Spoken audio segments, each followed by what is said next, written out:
ঢাকা সিলেট মহাসড়কের নরসিংদীর জেলখানার মোড়ে আছেন সহকর্মী মাখন দাস। ঈদযাত্রার আরও খবর জানতে যুক্ত হচ্ছি তার সাথে। মাখন, মহাসড়কে গাড়ির চাপ কেমন দেখছেন? সড়কের সবশেষ তথ্য বিস্তারিত জানাবেন আমাদেরকে। শ্রাবন্তী, আপনি জানেন আমি এখন দাঁড়িয়ে আছি নরসিংদী ঢাকা সিলেট মহাসড়কের জেলখানার মোড়ে।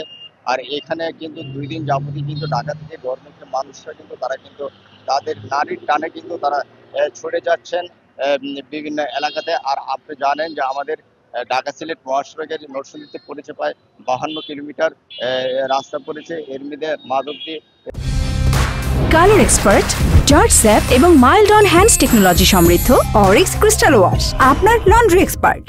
শেখারচর, সাহেবতা,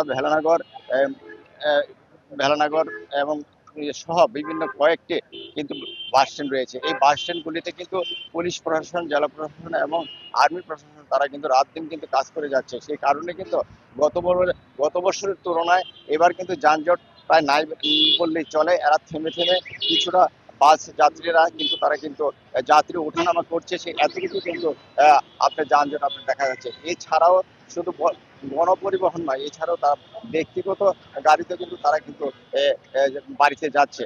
তো আমরা যদি দেখি যে এই ঢাকা সিলেট মহাসড়কে আমরা অন্যান্য বছরের তুলনায় এবার কিন্তু যানজট কিন্তু নাই বললেই চলে। আর প্রশাসন কিন্তু শত শত কাজ করে। তবে এই ছিল শ্রাবন্তী, নরসিংদী ঢাকা সিলেট মহাসড়কের সর্বশেষ পরিস্থিতি। মাখন, ধন্যবাদ আপনাকে।